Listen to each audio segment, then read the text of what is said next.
Muy buenos días, buenas noches, buenas tardes, buen día simplemente para ese momento en el que han elegido escucharnos. Estamos muy contentos de iniciar toma 5 de nuestro podcast de cine Tónica Réplica. Iniciamos.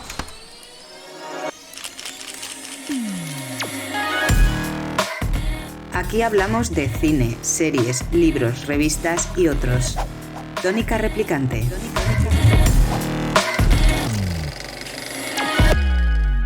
El día de hoy tenemos un programa muy interesante y me da muchísimo gusto, como siempre, saludar a mi amigo, carnal, colega, etcétera, etcétera, etcétera, mi querido Javier de Andrés. ¿Cómo estás, carnal? ¿Qué tal? Muy bien, querido Beto Zúñiga, todo en orden, todo correcto, muy contento de que llevemos ya 5 fechas, 5 podcasts de esta tónica replicante. Y recordar brevemente, antes de meternos en harina, que decimos aquí, que nos pueden seguir votando, que estamos ahí en los premios Farito de la web trapsella.com y si quieren votarnos, pues que nos voten. No vamos a poderles dar nada a cambio, Claro, pero más que las gracias. esa generosidad siempre está ahí. He Claro, investigado un poco sobre los podcasts contra los que competimos y, ojo, sí, ahí hay material y años de trabajo. Estos que llevamos 5 programas y nos hemos metido ya en la élite. en la élite estamos ahí Ahí compitiendo. estamos. Bueno, me hace mucha ilusión la temática del programa de hoy, porque habrá que explicar un poco el nombre del programa de hoy, el nombre del podcast y tal, a raíz de lo que vamos a contar hoy. Pero venga, dale, Por cuenta. supuesto. Pues hoy vamos a empezar, ni más ni menos. Bueno, a ver, antes de que entremos de lleno al programa, me gustaría platicar qué vamos a abordar el día de hoy. Son en nuestra película clásica, justamente vamos a iniciar con Blade Runner, ni más ni menos, del mítico Ridley Scott. Después vamos a hablar de la serie británica, una comedia negra británica que se estrenó en 2016, que se llama Fleabag, que está disponible en Amazon Prime. Y para cerrar, vamos a hacer la reseña de ni más ni menos que la película que le valió su primer Oscar a Will Smith y que también fue muy polémica esa película, no precisamente por el contenido, sino por lo que ocurrió en la serie de los Oscars, ¿no? Esta cachetada que le propició, que le dio el Will Smith a este comediante, que ya hablaremos de él. Entonces, pues sean bienvenidos, bienvenidas a esta Tónica Replicante. Recordarles que nos pueden seguir, por supuesto, en todas las plataformas de streaming, iBox, iPodcast o podcast de Apple, ¿no? Podcast de Google. Estamos también en Spotify, por supuesto. Y, por supuesto, estamos en plataformas como Deezer y otras cuantas más. Así que agradecemos de verdad, de corazón, a todas las personas que nos están escuchando, que están dando likes, que están compartiendo nuestro podcast. Es un verdadero placer para nosotros. Así que, pues arrancamos. Blade Runner, mi querido Javi. Tónica Replicante, película clásica, acción. Ezekiel 25:17. The path of the righteous man is beset on all sides by the iniquities of the selfish and the tyranny of evil men. God is my witness. I'll never be hungry again. I am your father. Once, what have I ever done to make you treat me so disrespectfully? Si como es abejafanas, trabajas demasiado. Go ahead. Make my day. Play it, Sam. Play as time goes by. To come back here and tell our enemies that they may take our lives, but they'll never take our freedom. And you will know my name is the Lord when I lay my vengeance upon thee. Corten. Ha sido buena. A positivar. Pues hablamos de Blade Runner y hablamos de una película de 1982 del afamado director británico Ridley Scott, que saltó del mundo de la publicidad al cine, junto con su hermano Tony Scott también, que también tiene películas más que interesantes, de las que podremos hablar algún día, pero centrándonos en Ridley Scott, es el director de películas como Alien, como Gladiator, como en fin, tantas y tantas películas fantásticas. En el caso de Blade Runner, como hablábamos también de Apocalipsis Now, 3 versiones, la del 82, que no entendió nadie, la del 92, que fue la versión del director, y la del 25 aniversario, que fue la del aniversario, que fue el Final Cut, que es la última que he tenido la oportunidad de ver yo, y que digamos que es un poco la versión definitiva según los gustos del director, que al final es el que manda, ¿no?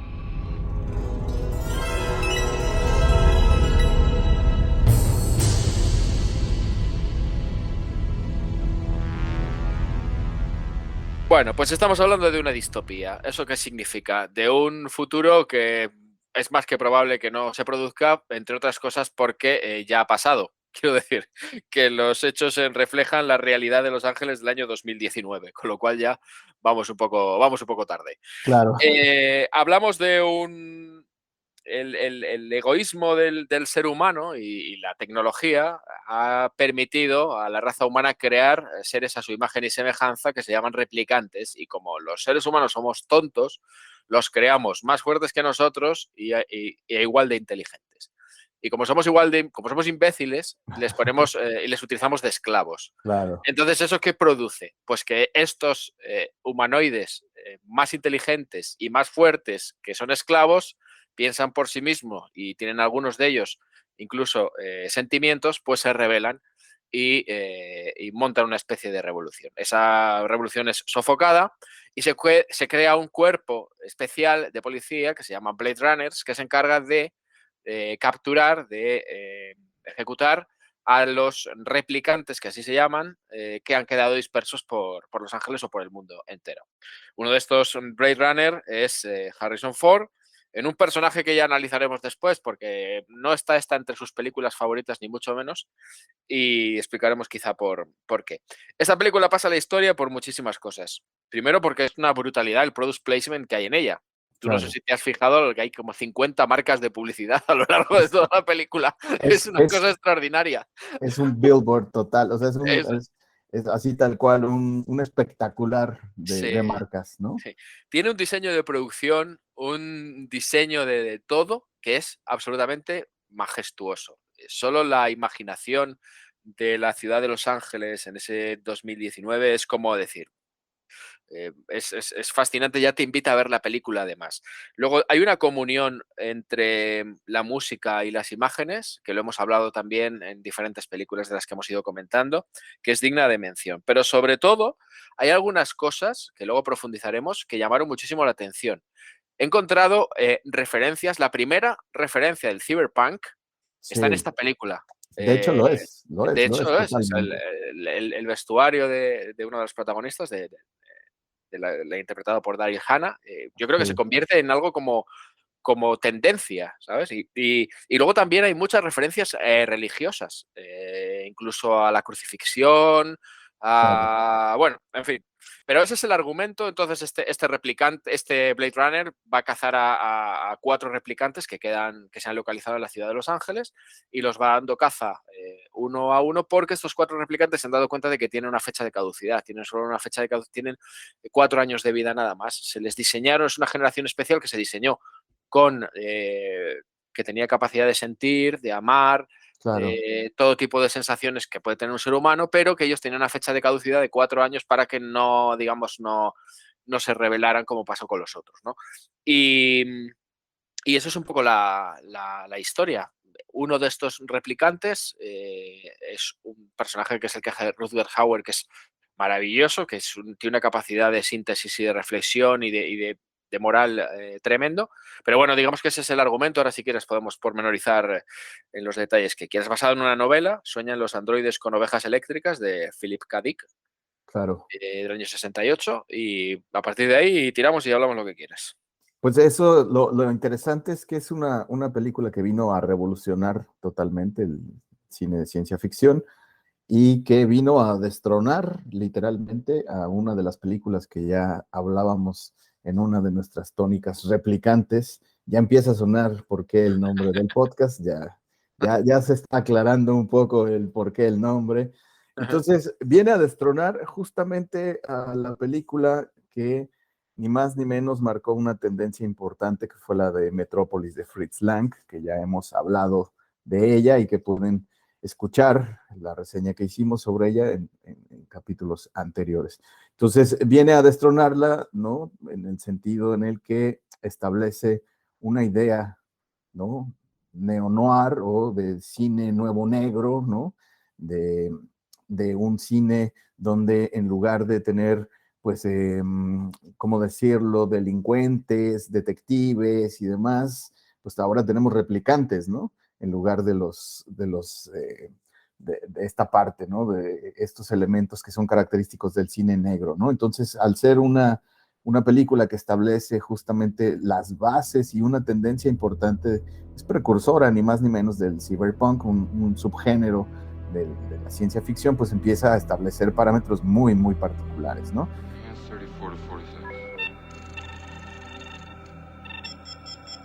A nivel tecnológico, establece elementos muy novedosos para su época. Por ejemplo, hay un detalle que es bien interesante, que es algo que se llama la fotografía de control de movimiento. O sea, lo que se conoce técnicamente como el MCP o el MCP, que es el Motion Control Photography.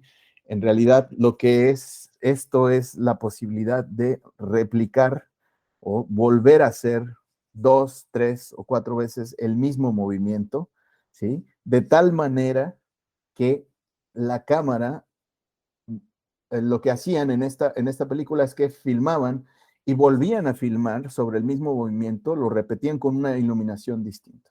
Y eso le daba una característica, pues, totalmente innovadora. Ojo, no es algo que no se hubiera hecho ya en el cine. Ojo, desde los inicios del cine se volvía a filmar sobre el propio negativo y ahí fue cuando Méliès pues, pudo hacer cualquier cantidad de efectos, ¿no? Y sobre todo sus cortos estos de ilusionismo, ¿no? Pero lo que aquí llamaba la atención es que cambiaban totalmente el seteo, es decir, la configuración de la iluminación, del diseño lumínico, y entonces repetían la toma 2, 3, 4 veces y volvían a filmar sobre esa misma toma.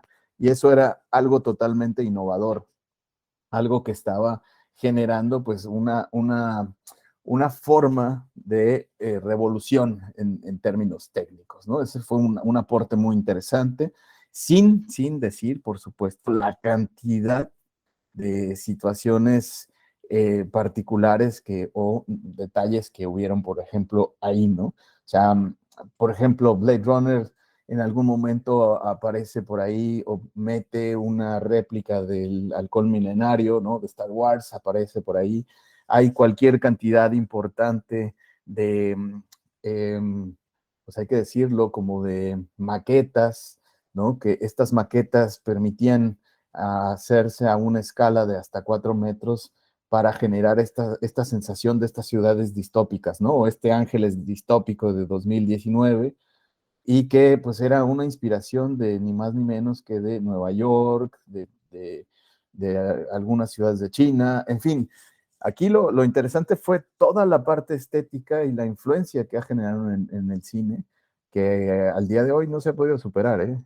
Es algo que se sigue tomando como referencia a Blade Runner. Y todo ello, independientemente de los adelantos técnicos, de la manera de hacer cine, con relativamente poco dinero, porque esta película rodada ahora hubiera quintuplicado su presupuesto. Bueno, es la secuela que no me termina de convencer mucho, que se estrenó hace pocos años, con Harrison Ford también de coprotagonista. Sí. Que quintuplicó o sextuplicó el presupuesto y sin embargo no transmite lo mismo. Quizá porque la manera artesanal con la que se hacen según qué cosas en esta película le da ese toque que le permite tener cierto encanto, ¿no? A mí me llama mucho la atención detalles como, por ejemplo, y amparados en eso que considero un presupuesto seguro que generoso, pero más reducido de lo que podría parecer, es que, por ejemplo, a los replicantes les brillan tienen una apariencia exactamente humana, pero hay momentos en los que se les ven que tienen como pequeños brillos rojos en las pupilas. Claro. Por eso descubrimos que el personaje que interpreta Shin Yaun es replicante, aunque no pasa el test que han de pasar todos las personas para comprobar si son replicantes o no. Es decir, es una película que tiene mucha imaginación detrás, como no puede ser de otra manera, teniendo en cuenta cómo es la novela en la que se basa, pero creo que estamos hablando de una película que es buena y que pasa la historia del cine precisamente por eso, por el concepto artesanal de su producción. Seguramente hablaremos algún día de Star Wars. Star Wars pasa la historia del cine por lo artesanal, por la historia en sí, pero por lo artesanal de los diseños de todas las naves que se hacen en el año 77. Bueno, pues este es el 82 y la tecnología tampoco había avanzado tanto como para volvernos locos, ¿no? Y sin embargo Claro. a Ridley Scott no le chirría la película porque las naves se vean que son de mentira, ¿sabes?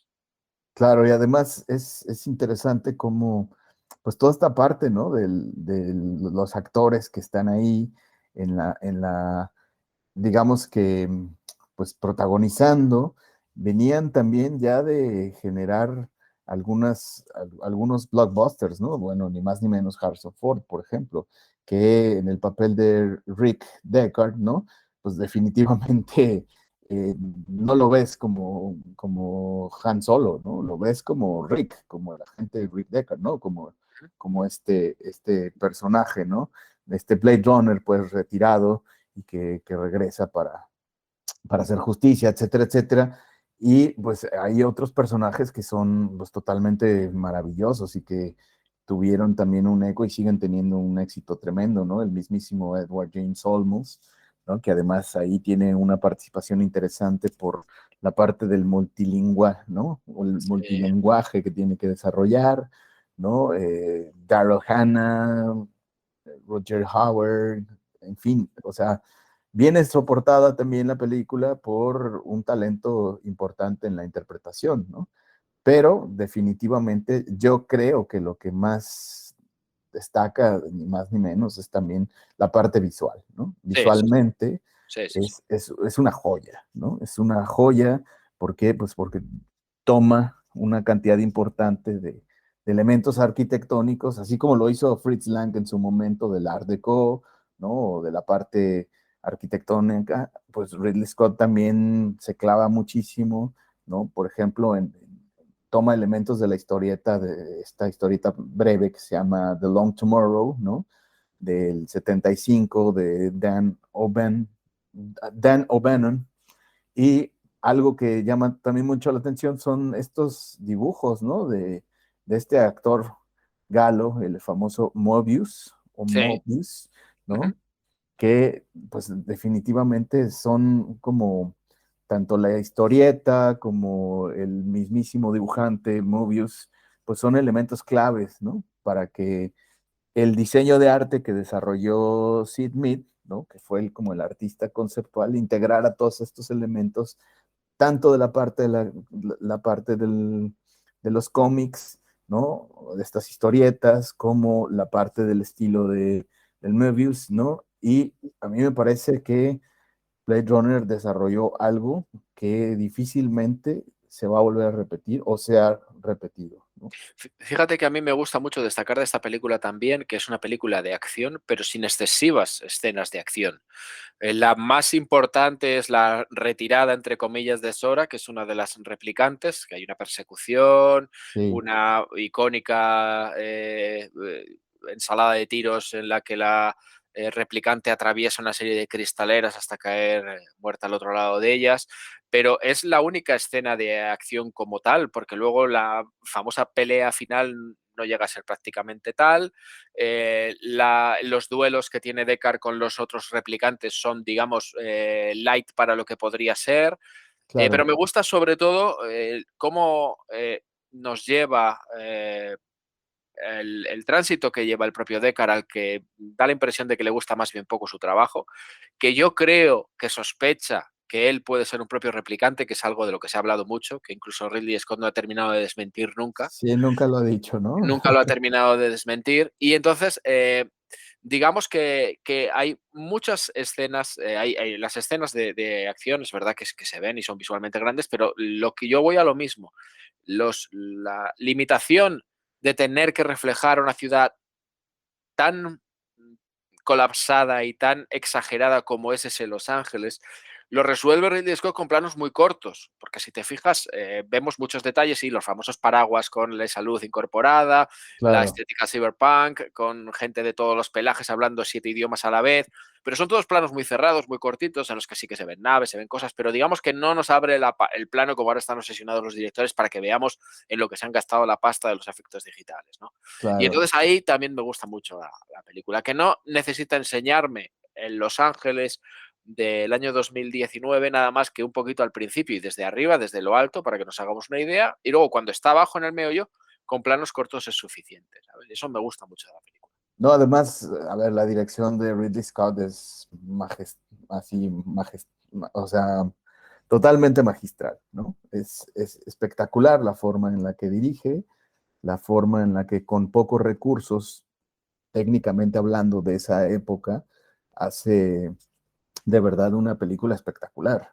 O sea, una película que fue pionera, que sigue siendo una influencia importante, que, a ver, este momento en el que la vuelven pues una franquicia que hacen el título del 2017, ¿no? Blade Runner 2049, pues hay una diferencia importante entre una y otra, ¿no? Y para mí, la parte que se desmarca de la propia secuela es definitivamente la dirección de arte de la primera, que a mí me parece insuperable, Claro. ¿no?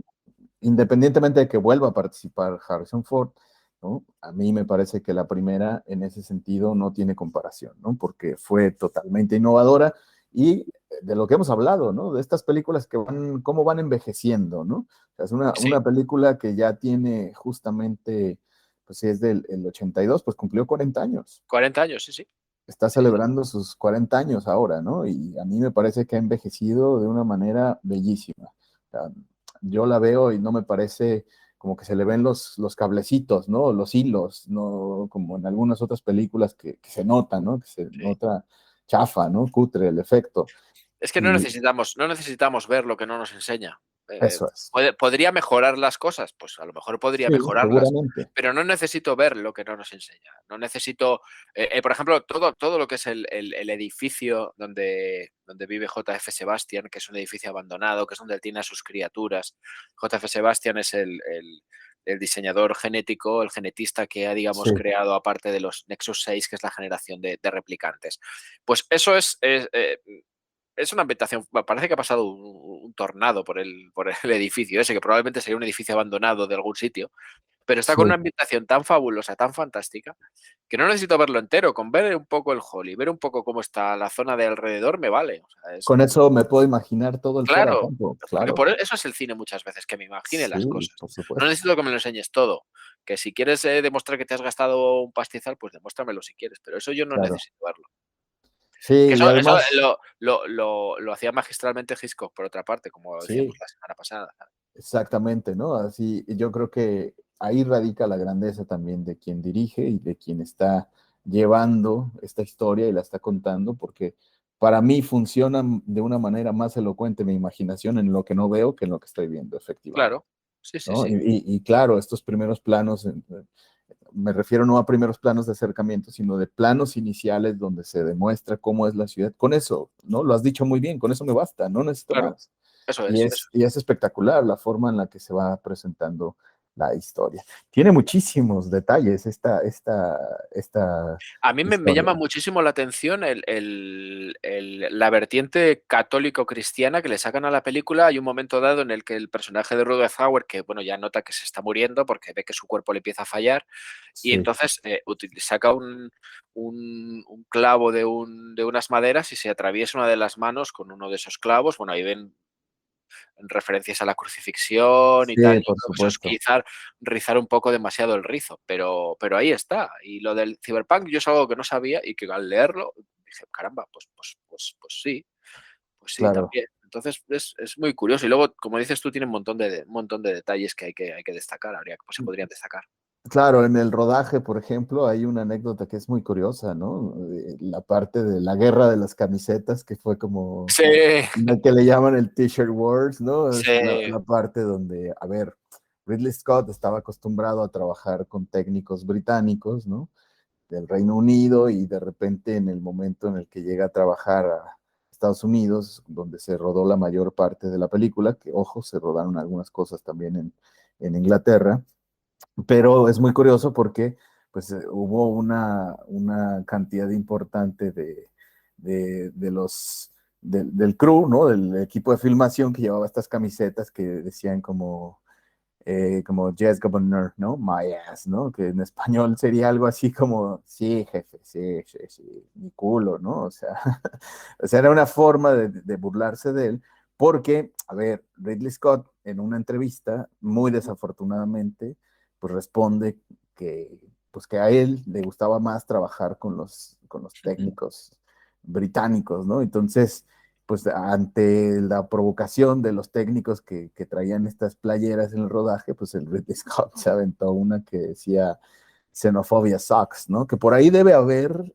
sin temor a equivocarme, hay una réplica que se vendía por ahí en las redes, perdón, en estas páginas de venta como tipo eBay y así, habían réplicas de esa camisa que decía Xenophobia sucks, ¿no? Que es ni más ni menos que la xenofobia apesta, ¿no? La traducción. Sí, sí. Entonces, este episodio pues pasó como a la posteridad como la guerra de las camisetas, que después pasó de una forma muy cutre en otras producciones, pero bueno, eso es Es digno otra de... historia, es Es otra otra historia. historia. Yo lo que sí que he leído que me cuadra mucho es que Harrison Ford, cuando vio que su interpretación iba a quedar eclipsada por lo que comentabas tú, por el entorno, el diseño de producción, estaba un poco enfadado y afrontó un poco, digamos, de manera un tanto atravesada el rodaje de la película. Entonces no terminó de llevarse bien con Ridley Scott y de hecho no es un personaje del que se sienta especialmente orgulloso, una interpretación de la que se siente especialmente orgulloso. Claro.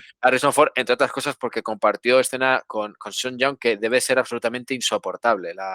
La señora, que también tuvieron bastantes problemas con ella, de hecho ella prácticamente desapareció del mundo del cine por esto, porque era como muy difícil trabajar con ella, ¿no? Claro. Y bueno, pues es lo que hay. Cotilleos, hombre, estas cosas al final no sé si se terminan de constatar o no. Bueno, las camisetas sí, porque se hicieron camisetas y se vieron camisetas, pero lo de ellos, Sí, me llevo mal con este o me llevo mal con el otro, al final son cosas que están más en los papeles que puedan ser verdad.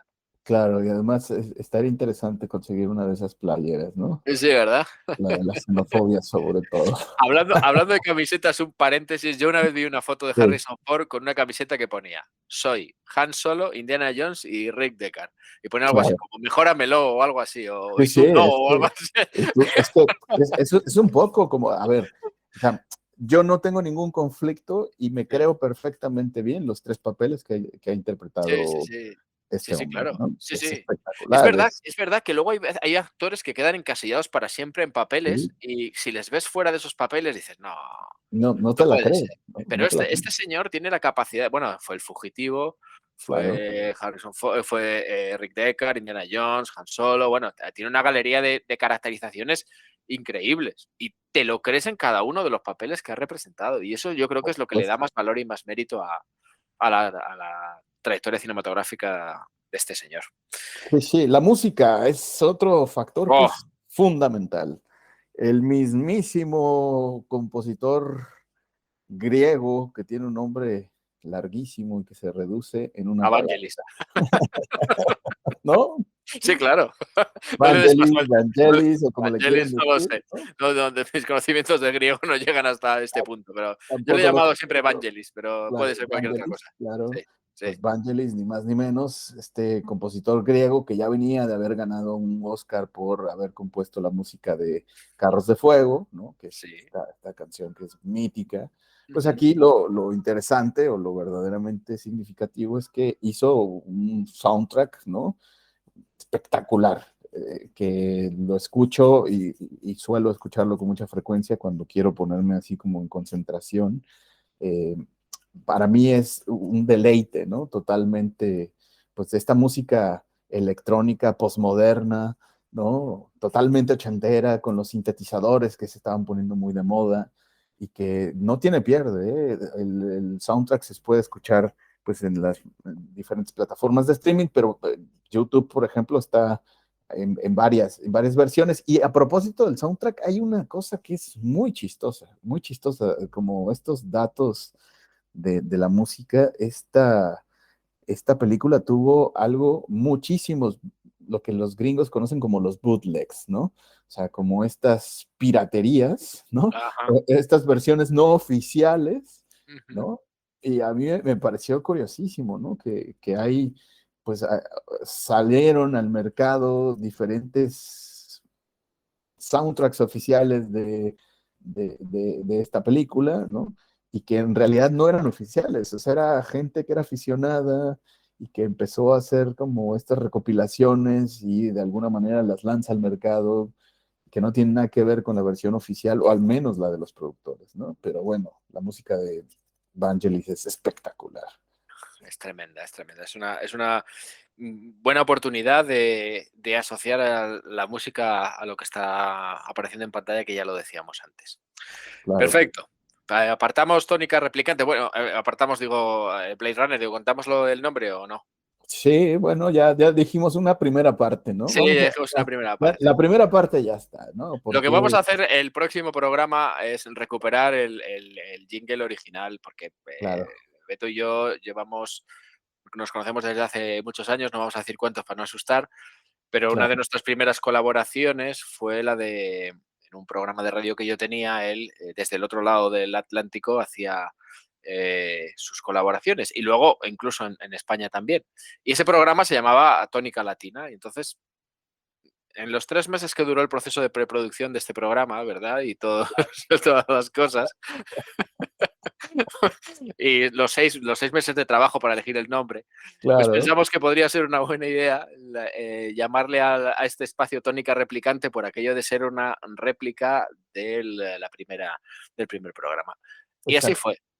Nos ha cobrado una pasta la empresa que se encarga de estas cosas, de toda la publicidad y el marketing. Claro. Y ya está. Ya Pero está, bueno, por eso se llama Tónica Replicante. Tónica Replicante, Ahí está en exactamente. homenaje a los replicantes, a Blade Runner, a Ridley Scott, que dicho sea de paso, es uno de los directores favoritos de aquí de mi amigo Javier de Andrés. Uno de mis directores favoritos, sin duda. Y Sin duda. al El cual, día que hablemos de Alien, discutiremos, Beto y yo. ese día vamos a discutir muchísimo. El octavo pasajero. No sería la primera vez que discutimos por Sí, Alien. sí, por supuesto. Por supuesto. Pero bueno, vamos a dejar de lado ya a la mítica Blade Runner de Ridley Scott, que creo que no lo dijimos, pero pues tuvo muchas nominaciones también. A Sí, premios sí, sí. de los BAFTA tuvo como 8 nominaciones, a los 2 nominaciones a los Óscares, ¿no? Pero todos nominaciones menores, entre comillas, es dirección artística, efectos visuales y demás, o sea que no. Sí, no estuvo, y yo creo que ya algo que creo que tampoco dijimos es que la crítica cuando salió Blade Runner estuvo muy dividida, ¿eh? No Sí, le sí. fue bien, no fue La un hit. despedazaron, de hecho, entre la primera versión y la segunda hay un cambio argumental importante en el final, que no lo vamos a decir, pero digamos que el final es, el primer final es más amable que el segundo, bueno, en fin, que la gente lo vea, pero el final no es el mismo independientemente de la versión que veas. Claro. Pues ahí está Blade Runner y vamos a dar paso a la segunda parte de nuestro Tónica Replicante del día de hoy y nos toca ni más ni menos que la serie británica Fleabag. ¿Qué onda con Fleabag? You know that feeling when a guy you like sends you a text at 2 o'clock on a Tuesday night asking if he can come and find you? And then you open the door to him like you've always forgotten he's coming over. Oh. Hi. Hey. A mí Fleabag es una serie que es de esas series que me parece su primera temporada tan magistral que yo la había dejado ahí. Me parece tan diferente, tan fresca. La interpretación de la protagonista es tan fantástica, además, para mi conocimiento, venida absolutamente de la nada. Yo no conocía la trayectoria anterior de esta actriz, pero me parece una cosa tan fresca, tan dinámica, tan tierna, aunque sea una deslenguada y que sea una mujer moderna y que tenga sus cosas de los nuevos tiempos, pero me parece una serie que podría perfectamente haberse hecho hace muchos años y que yo ya te digo, me ha gustado tantísimo lo que he visto de ella, que no es todas las temporadas, que yo no habría hecho más. Claro, fíjate que aquí hay un detalle importante. Fleabag tiene solamente 2 temporadas y ella hasta ahí decidió quedarse. No la han convencido hasta el día de hoy, ¿no? Hay una cantidad importante de ejecutivos de Amazon Prime, que es una coproducción de la BBC de Londres, del canal 3, ¿no? El 3, BBC 3 de Londres y Amazon Studios. Y entonces no la convencieron ya a la protagonista, a esta mujer que pues es Phoebe Waller-Bridge, que es el nombre de ella, de la protagonista, y a la señora Phoebe no la han convencido, solamente dijo, voy a hacer 2 temporadas, estamos hablando de 12 capítulos, y hasta ahí se quedó. Pues fíjate, ¿no? Desconocía este dato de su negativa a continuar, pero sí que es verdad que estoy totalmente de acuerdo con ella. Va a parecer mentira va a parecer que nos hemos puesto de acuerdo, pero no. O sea, es que yo no he visto, la segunda temporada no la he visto y de hecho la primera temporada, digamos que la he visitado una vez y que probablemente la vea otra, ¿no? Pero ya te digo, a mí me parece una decisión muy arriesgada, pero para mí muy acertada. How did you two meet? She used to be our godmother. But then their parents split up. Mum died. You really are very good looking. Thank you. Very. Thank you. Very. Thank you. ¿Ves? Es una decisión totalmente acertada porque en alguna entrevista que dio esta mujer, Phoebe, dijo, o sea, eso lo sé porque vi esta entrevista donde le preguntan, ¿por qué no hacer más, no? O sea, ¿por qué no sacarle más pasta, no? Porque si está redituando una serie, si es tan buena esta serie, pues ¿por qué no hacer más, no? Dice, o sea, se reduce un poco en que dice, pues ¿para qué hago más mierda, no? Con esto claro. es suficiente, porque esto era lo que yo tenía que contar, ¿no? Claro. Y de aquí ya salto a otros proyectos y ya está. Además, hay una premisa importante, o sea, esta miniserie, estas 2 temporadas, estos 12 capítulos que están incluidos en las 2 temporadas, pues hablan o están basados en un monólogo que ella presentó como 3 o 4 años antes, ¿no? Como en 2013 me parece que fue cuando presentó este monólogo. Y entonces, platicando con una de sus mejores amigas y una socia, pues Phoebe dice, esto estaría bien para hacer una serie, ¿no? O sea, y opta ella por ponerle el nombre, o sea, desde el nombre se trata, o sabemos de qué tipo de serie se va a tratar, ¿no? O sea, Fleabag, que es la traducción, es una bolsa de pulgas, ¿no? Sí. O una persona también como, pues como desagradable, ¿no? Una persona que incomoda, que no tiene filtro y que cuando yo explicaba antes que es una serie que me hubiera gustado ver hace muchos años, quizá a lo mejor por el tono mordaz y el lenguaje explícito muchas veces no se pudiera adaptar hace muchos años, ¿no? Pero yo me refiero más que nada a lo que es el personaje en sí, con las aristas que tiene y con el poco filtro que tiene para las cosas y que tiene unos impulsos sexuales de una chica de 30 años en la actualidad y que no tiene ningún reparo en hacerlos públicos, incluso a la persona que directamente le atrae, ¿no? Que eso a mí claro, es lo que más me ha gustado. Y eso forma parte, me estoy dando cuenta de que estamos hablando de muchas producciones británicas y de muchos británicos en estos tónicas replicantes, porque hemos hablado de Hitchcock, hemos hablado de Ridley Scott, ahora esta serie británica, no es la primera vez que hablamos de cosas británicas, y es que el humor británico, ya lo dije el otro día, a mí me gusta muchísimo precisamente porque son capaces de reírse mucho de ellos mismos. Y esto yo creo que es también una crítica absolutamente terrible a lo que es la sociedad británica actual desde su propio punto de vista, ¿no? Es una crítica mordaz, totalmente. Total, absolutamente. Coincido contigo, sí. Sí. Y que además ella, a ver, dentro de las características, lo habíamos platicado tú y yo antes de fuera del aire, ¿no? Antes de que estuviéramos grabando esto, algo que llama muchísimo la atención y con lo que te ríes bastante es cuando la mujer te habla a ti como espectador, ¿no? O sea, rompe la cuarta pared, ¿no? Entonces te pues te interpela, ¿no? Directamente y te dice directamente este güey es muy pendejo, ¿no? Por ejemplo, y luego te lo dice a ti como espectador y luego habla con ese pendejo, ¿no? O sea, con ese personaje. Sí, sí. ¿no? No, pero es que a ti te cuenta la verdad y al otro le miente. Es decir, Claro, a ti te está diciendo, claro, vaya un imbécil. Y a él le dice, claro. hombre, ¿qué tal? ¿Cómo estás? Buenas tardes, ¿sabes? O sea, Claro. O esta parte, ¿no? Cuando ella, a sí. ver, Fleabag, una curiosidad de esta serie es que nadie le llama nunca por su nombre, ¿eh? O sea, nunca sabemos cómo se llama. O sea, sabemos que la serie se llama Fleabag, pero nunca sabemos cuál es su nombre. Esa es una curiosidad de la serie, por ejemplo. Entonces, llega un momento en que su hermana, a ver, estamos platicando un poco de qué trata es esta Ajá. mujer que tiene un café, ¿no? Que su socia se le acaba de morir y pues se le acaba de morir también su madre, que en el fondo, si te fijas, mi querido carnal, la serie también habla del duelo. O Sí, sea, sí. de fondo lo que subyace todo el tiempo es el Sí, tema sí. del duelo y la forma de afrontarlo, ¿no?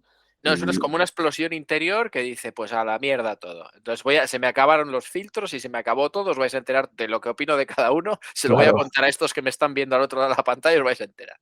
¿Sabes? O sea, es claro, que, pero sin ningún rubor y sin ningún pudor. Y además es que ella tiene un encanto especial y tiene la capacidad de, en planos continuos, porque no hay saltos de plano la mayor parte de las veces, te sí, cuenta a ti que este tío es un imbécil y luego gira la cara y le dice a él que es una persona maravillosa, que eso es muy difícil a la hora claro. de hacer las interpretaciones, ¿sabes? O sea, hay que Sí, sí, estar muy contenido para hacer eso.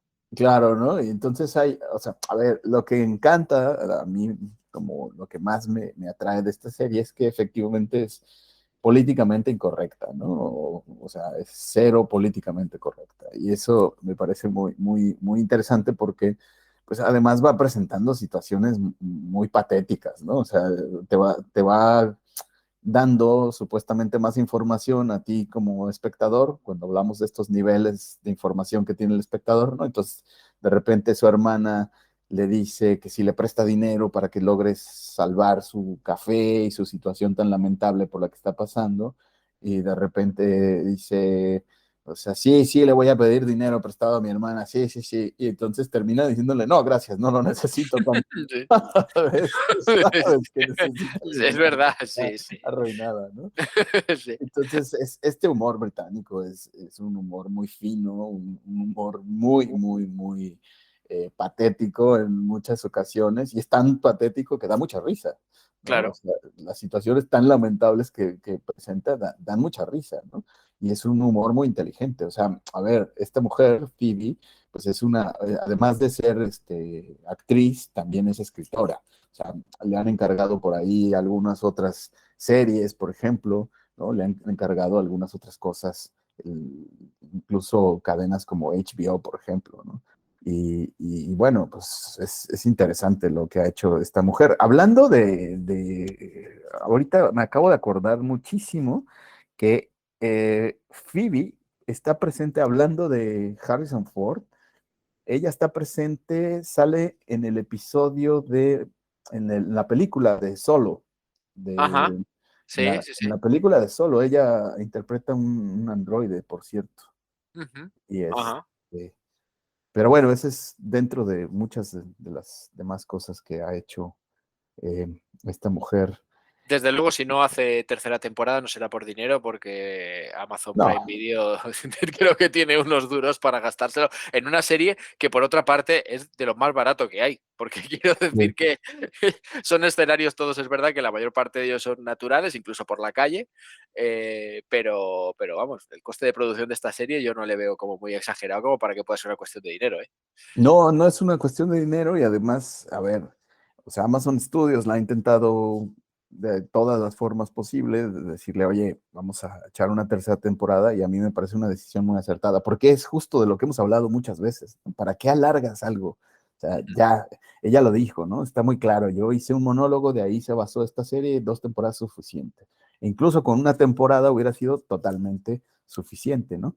Entonces, la serie la echan por primera vez en 2016, en junio, ¿no? Julio de 2016, o sea, se termina de emitir en 2019, y algo que es muy curioso es que está disponible desde entonces en el catálogo de Amazon Prime, ¿no?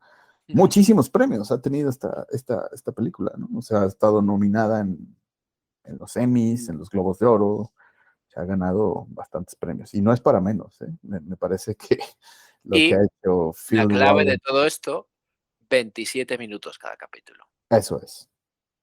Hablábamos de Frasier, que son 22, 23, la Sí, mítica Friends, de la que hablaremos seguro algún día, 22, 23. claro, No hace falta. De hecho, a los grandes maestros de la comedia siempre han dicho que cuando ya se pasa la cosa de media hora, fastidiado. Si claro, tu propósito es el de hacer reír, ¿vale? Esto es claro, una comedia que es negra, es una comedia negrísima, pero es una comedia. claro, Y Frasier es una comedia absoluta, Friends es una comedia absoluta, Seinfeld era una comedia absoluta, Doctor en Alaska, y eran todas 20 y tantos minutos, no hay más. así es. No hay más, no hay más. No, es interesante, pues ahí está la recomendación de Fleabag, que está en Amazon Prime, protagonizada por esta mujer, Phoebe Waller-Bridge, ¿no? Ahí está. No sé si se me está olvidando algo más o tú quieras aportar algún No, detalle. yo creo que lo he dicho, lo hemos dicho todo ya, más o menos. Siempre podemos dejarnos algo, pero así tenemos excusa para luego debatirlo tú y yo aparte. Claro. No tenemos problema. No tenemos problema. Tengo ganas de hablar de la película, de la otra película, la de King Richard, porque el método Williams se llamó aquí en España. Algún día hablaremos también de las traducciones de los nombres de las películas. Eso también. Porque algún día vamos a hablar de películas clásicas que en Estados Unidos se llaman de una manera, en España de otra y en México de otra. Pero bueno, eso Claro. ya lo iremos viendo. Pero King Richard, digamos que es una película que es la más alejada en el tiempo desde que se estrenó de las que llevamos hablando en este programa. Pero yo creo que es de mucha actualidad, más que por el talento de la cinta en sí, por lo que ha traído consigo, ¿no? So tell me your names again. I'm Venus. I'm Serena. So what'd you think? I wrote me a 78-page Bueno, King Richard, eso, el método Williams aquí en España. En México le pusieron Rey Richard, una familia ganadora. Bueno, no solamente en México, en Latinoamérica fue el título que le pusieron. Pues es una película biográfica, ni más ni menos, de estas míticas hermanas tenistas, Venus y Serena Williams, ¿no? Cuyo padre, el señor Richard Williams, pues les diseñó un plan de vida exitoso, ¿no?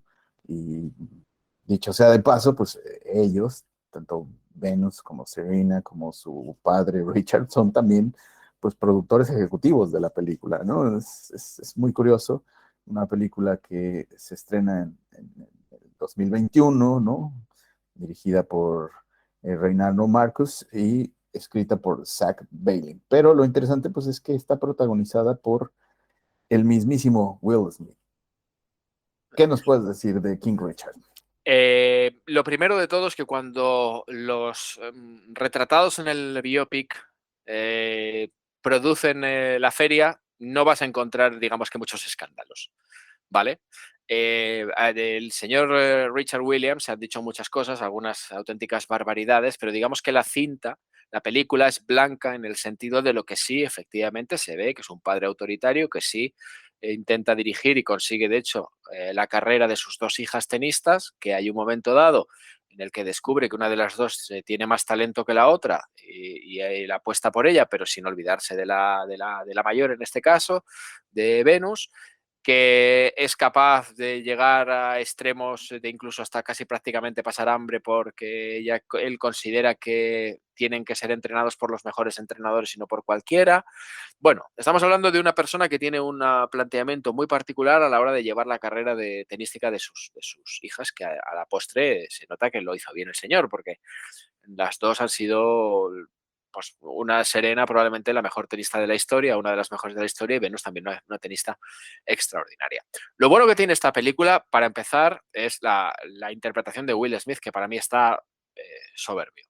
Y eso es algo que yo creo que eso es algo que creo que cabe de destacar por encima de todo, ¿vale? Will Smith es un actor que ha pasado de ser un cómico, ha sido un músico, ahora también, a ver si nos da tiempo a hablar un poco del libro que ha publicado, pero yo creo que ha tenido una evolución interpretativa que tiene muchísimo mérito, independientemente de que pueda ser más o menos bufón cuando se le pone una televisión por delante o de que pueda elegir mejor o peor los papeles, ¿no? Pero creo que es un actor al que se le tiene que tener muchísimo respeto porque me parece la interpretación que hace de Ali, por ejemplo, que yo creo que debió ganar el Oscar también por la película Ali, Sí, señor. es estupenda y aquí está muy bien también. Y este es uno de esos actores que a mí particularmente, y este es un criterio muy personal, que me apetece pagar una entrada por verlo. La película Siete Almas también estaba estupendísima. Luego tiene películas menores, pero ¿quién no las tiene? ¿Sabes? Pero quiero decirte que a mí es un actor que me llama la atención y que me apetece ver en pantalla por las cosas que cuenta y por el giro dramático que da a muchas de las interpretaciones. ¿Vale? Es una película que en sí, como digo, está producida por los protagonistas. Hay algunos errores y exageraciones que no están muy de lugar. Por ejemplo, hay un famoso el primer enfrentamiento profesional que tiene Venus Serena es casualmente con la española Arantxa Sánchez Vicario. Entonces queda la tenista española, que por entonces era la número 1 del mundo, queda un poco mal retratada cuando es una situación que no fue exactamente así, pero los americanos ya sabes cómo son. Esas Y que licencias creativas, ¿no? esas licencias creativas en pro del espectáculo, pues Claro. se las suelen llevar muy a su terreno, ¿no? Pero, insisto, y termino con esto, creo que la interpretación de Will Smith es absolutamente fabulosa y que el Oscar que se llevó es más que merecido. Otra cosa es lo que pasó durante la gala y después, que eso ya si quieres lo podemos comentar aparte. Claro, a ver, a mí hay algo que me gustaría hacer como algo que la película sin querer retratarlo lo hace muy bien. A ver, está las intenciones, ¿no? Las buenas intenciones del padre por darles una educación a sus hijas, ¿no? A ellos que son pues afrodescendientes, que viven en un barrio muy complicado, viven en uno de los barrios más violentos de Los Ángeles, ¿no? South Compton. De hecho, viven justo les toca vivir estas circunstancias cuando le dan la paliza a Rodney King, ¿no? Que desató una ola de violencia muy fuerte en Los Ángeles, que por ahí aparece retratada en una escena, ¿no? Por ahí aparece la referencia histórica. Y estamos hablando de una época complicada, ¿no? Una época complicada donde hay un número creciente de grupos de pandilleros que se van disparando, se van rafagueando con los famosos drive-bys, ¿no? Que pasaban y se rafagueaban en estos autos totalmente modificados, ¿no? Para que saltaran, ¿no? Los lowriders, los coches estos que saltan, ¿no? Que les modificaban los amortiguadores, ¿no? Y los hacían que brincaran ahí. Entonces, aparecen estas referencias históricas de la violencia creciente que había ahí. ¿Qué quiero decir con esto? Que está muy bien la parte del padre, ¿no? El señor, pues, que intenta de todas formas sacar adelante a su familia, pero aquí hay algo que me llama mucho la atención, ¿no? La parte de también ver a tus hijos como una empresa, ¿no? Sí. La forma de la explotación infantil. No, estar absolutamente convencido de que tus hijas te van a sacar de pobre, incluso Eso. antes de que prácticamente agarraran una raqueta, que es lo increíble del asunto. O sea, él está convencido de que sus hijas, con la manera en la que él les entrena, van a ser las mejores del mundo, las dos. Antes prácticamente, insisto, de que sepan agarrar la raqueta. O sea, eso es algo como decir, bueno, si en vez de por el tenis les da por el baloncesto, las había convertido en las mejores jugadoras del mundo, ¿no? ¿Sabes? O sea, Claro. y dile tú algo después de lo que han conseguido las niñas, que ahí está. No, por supuesto, está perfecto, ¿no? Está perfecto que hayan sido la número 1 y número 2, porque lo fueron, tanto Venus como Serena, y curiosamente a la que menos atención le pusieron fue la que se mantuvo más tiempo como la mejor del mundo, ¿no? Serena Williams, ¿no? En este caso a Venus era la que pues prácticamente le dedicaron ahí todos sus esfuerzos o la que tuvo los mejores entrenadores casi de tiempo completo, y a Serena iba como ahí de relleno, ¿no? Pero bueno, lo interesante es cómo este hombre tenía muy claro que iba a explotar a sus hijas y que iba a fundar una empresa, y tan empresa es que seguimos hablando de ellas, ¿no? Y cómo negocia con los entrenadores, y cuando no tiene nada prácticamente ni para subsistir, comer, y les exige una serie de condiciones que los de la academia le dicen, oiga, esto no puede ser si es que no han ganado a nadie, bueno, pues entonces me las llevo. Y como el tío aprieta hasta que le dan lo que verdaderamente considera justo para sus hijas. Sí, ¿no? El primer contrato que tuvieron pues, fue de más de $12 millones, ¿no? Ahí pobremente, ¿no? O sea, tenía muy claro, ¿no? El famoso proyecto, el famoso plan, ¿no? Y aquí, pues, lo interesante es que, evidentemente, esta película se vio opacada por todo el escándalo que se generó, pues, posteriormente en la entrega de los Óscares, cuando Will Smith se sube al escenario y le da una bofetada a este comediante, ¿no? Que definitivamente, pues, se vuelve incluso la foto de este año, ¿no? Se ha considerado la foto donde él está golpeando a este comediante, ¿no? Pues, a Chris Rock, ¿no? Cuando está golpeando a Chris Rock, le dieron el título de la foto del año de 2022, curiosamente, ya que estamos cerrando este año, ¿no? Y de alguna manera, a ver, hay dos situaciones particulares. A la película tampoco le fue muy bien en cartelera, también hay que decirlo, fue en un momento en el que todavía el último jalón de la pandemia estaba haciendo de las suyas, ¿no? Todavía no se había recuperado una normalidad. Se estrena de manera simultánea en cines, ¿no? En plataforma, en HBO, que es donde se puede ver, por supuesto, y seguramente en más plataformas, pero bueno, HBO ahí la tiene, HBO Max, ahí se puede ver. Y lo interesante es que, a ver, este golpe que le propició Will Smith a Chris Rock, pues hace que a Will Smith se le venga encima la maquinaria mediática y esto que ahora se le ha denominado la cultura de la cancelación, ¿no? O sea, se le cayeron una cantidad importante de proyectos, se le han ido cerrando algunas, pues, puertas, ventanas a raíz de este lamentable incidente, ¿no? En algún momento, yo lo confieso, yo creí que era un acto totalmente, pues, como un sketch, ¿no? Más Sí. Sí, sí. entrega, pero de repente, pues, ya cuando Chris Rock no sabía qué hacer, cuando se dio esta situación tan complicada, pues, evidentemente se le viene encima, pues, una situación muy complicada a Chris Rock. Independientemente de que haya tenido razón o no, pues hay toda una discusión en torno a esto, ¿no? ¿Sabes lo que ocurre? Que como uno de los momentos de la historia de la televisión reciente, los momentos, digamos, más hilarantes, han sido protagonizados por Will Smith a su paso por diferentes programas, haciendo lo que hace muy bien, que es ser un ídolo de masas.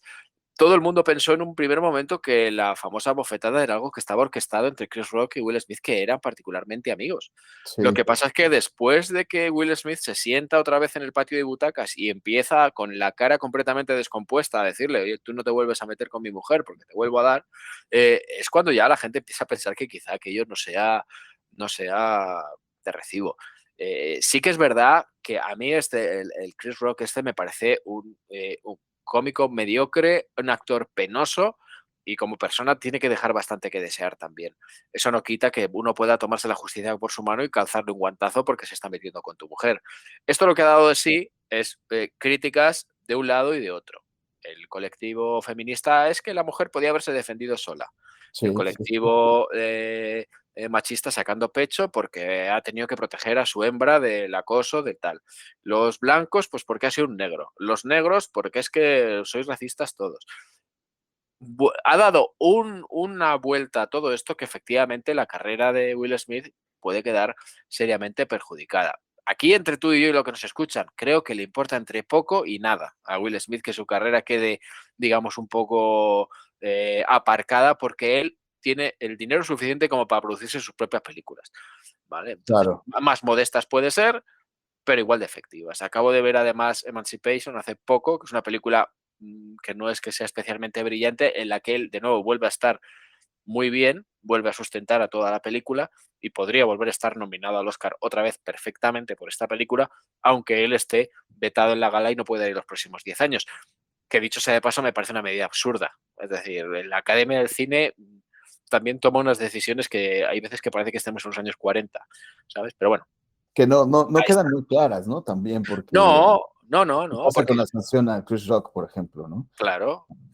A ver, hay una situación que me parece ahí muy lamentable a todas luces, y hay una situación que está, pues, yo creo que se ha llevado a otros límites, ¿no? A otros límites que están ahí. Ya después viene todo este cotilleo, este chismoseo, ¿no? Después de lo que dijo la mujer de Will Smith sobre él, que me parece todavía como más lamentable. Lo que es cierto es que Will Smith es un actor de primer nivel y que definitivamente seguirá haciendo sus proyectos y se va a sobreponer sin duda alguna a esto, ¿no? A ver, Will Smith empezó cuando empieza a catapultarse, pues es con el príncipe del rap, ¿no? Que se le llamó en Latinoamérica a esta serie. El príncipe de Bel-Air aquí. El príncipe de Bel-Air, exactamente acá.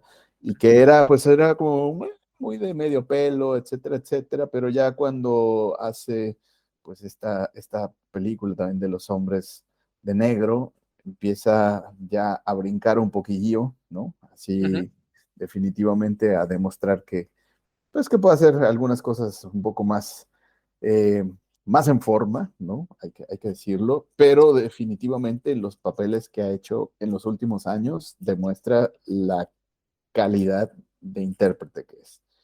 Y ahí hay un libro que nos vas a recomendar tú porque lo conoces, porque lo has leído.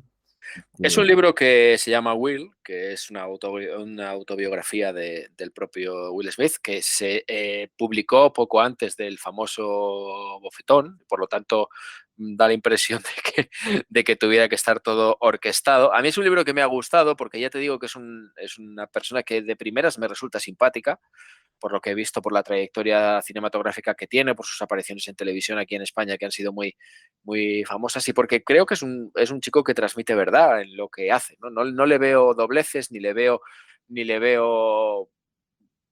como una mala persona, ¿no? El libro es muy interesante porque cuenta anécdotas de una infancia que no fue especialmente fácil, con un padre que tampoco se puede considerar como el padre del año, que pegaba a su madre, y entonces, digamos, me ha gustado mucho porque descubre que este señor Will Smith, que todos lo sabemos, tiene sus necesidades y va al baño y llora por las mañanas cuando está triste y tiene ganas de que lo abracen por las noches cuando viene de un rodaje de no sé cuántas horas, y me parece que es una persona que no sé, en el libro se desnuda un poco y eso me ha llamado mucho la atención y por eso lo recomiendo. Es un libro que merece la pena acercarse a él, más allá del cotilleo y de las cosas que puede contar, que tampoco son especialmente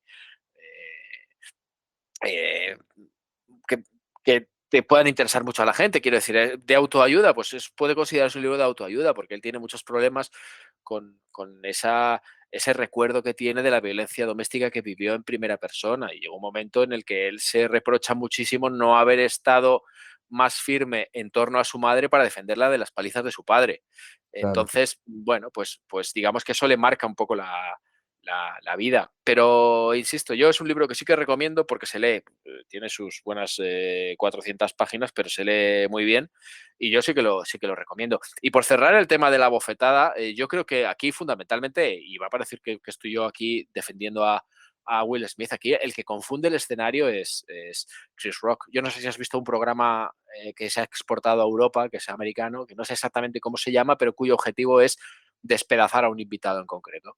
Entonces, tú tienes, por ejemplo, he visto el programa que le dedican a Bruce Willis y aparecen allí amigos suyos, pero desde su exmujer a tal, y empiezan a decirles todos una serie de barbaridades, como que si no se te levanta, que si no sé qué, pero en un tono jocoso y de humor, y la gente se muere de la risa. El tío está allí para eso y lo aguanta. Claro. Y lo aguanta. La mayor parte de las cosas eran verdad, otras eran mentira, pero cuando tú estás en un evento como los Oscars, tú no puedes tirar por donde tiró este señor. Aunque pretendiera hacer gracia, aunque a algunos le hiciera gracia, pero no puedes hablar tú de enfermedades y de cosas tan serias como el cáncer con esa frivolidad que utiliza este señor, que, insisto, confundió el escenario para hacer ese tipo de bromas. Y luego el otro es verdad que reaccionó mal, porque Will Smith reacciona mal. Reacciona mal, según hemos visto después, porque todos pensábamos, y yo me incluyo, que aquello era una broma, claro. Claro, aquí hay algo interesante, es que, bueno, en la trayectoria de él, o sea, a ver, se le considera pues un personaje pues que es muy intempestivo, ¿no? También eso. Sí, porque tiene mucho carácter. Tiene mucho carácter, ¿no? Y algo que que queda muy claro es que, bueno, además de haber hecho música y generar películas donde se ganan más de $100 millones en taquilla, por ejemplo, que eso es algo que le valió una nominación. Por ejemplo, la revista esta que le dedica a los multimillonarios, la revista Forbes, ¿no?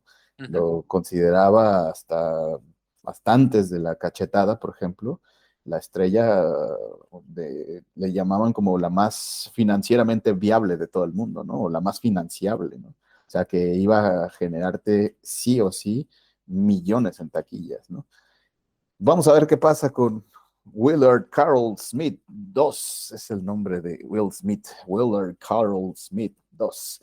Vamos a ver qué pasa con la carrera de Will Smith. Seguramente se va a reponer de esto, porque pues las películas que ha hecho, yo creo que lo respaldan, sin Y duda, ¿no? va a dejar de... No va a salir en Los Vengadores. Yo no necesito ver a Will Smith en los No hace Vengadores, ¿sabes? Entonces, no hace falta. no Ya va a lo salir viste. en la super, hiper, mega producciones de mucha pasta de Disney. A lo mejor no vuelve a salir. Bueno, pues es que no necesito verle ahí, ¿sabes? No, pero ya lo viste en Busca de la Felicidad, por ejemplo. Claro, ¿no? eso es. O sea, ya lo viste en Hitch, ya lo viste en Siete Almas, ya lo viste. Pues sí, ella tuvo su oportunidad, ¿no? En DC Comics, en Escuadrón Suicida, pues ya lo viste, ¿no? Ya lo hizo, ¿no? O sea, ¿qué no ha hecho Will Smith? O sea, ¿qué no ha hecho Will Smith, no? Entonces, vamos a ver qué ocurre, a ver qué es lo que ocurre con la trayectoria de este hombre. Will, el libro editado en España, ¿dónde recuerdas? Pues te lo digo porque lo tengo aquí. Creo que es Digo, para Zenith. quien nos está escuchando. Perfecto. Zenith es el libro, la editorial. El título es original, diciembre de 2021. Genial. La primera edición. Aquí en España lo publicó la editorial Planeta. Ahí está la recomendación también del libro de Will Smith. Y con esta recomendación, pues ya nos despedimos, mi querido Javi. Vamos alargando cada vez un poco más. Empezamos 30 y pico, 40 y pico, 50. Vamos a hacer un programa de 7 horas. Como las películas. Vamos a competir con Avatar 2 en en el rollo más largo de la historia. En el podcast más largo. El podcast de cine. Sí, señor. Bueno, recordarles. Sí, señor. Sí, señor. Pues recordarles que estamos en todas las plataformas de streaming, que pueden votar por nosotros en el epígrafe 24 de los premios Los Faritos. Ahí pueden votar por nosotros. Trapseya.com. En la web trapseya.com.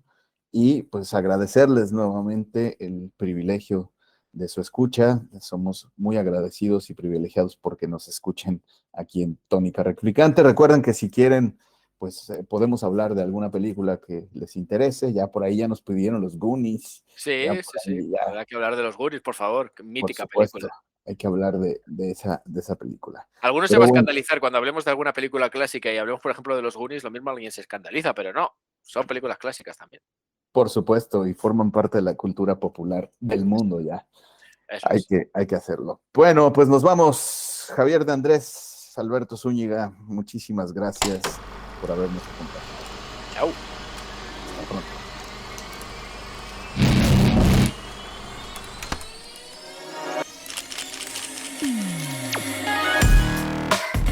Aquí hablamos de cine, series, libros, revistas y otros.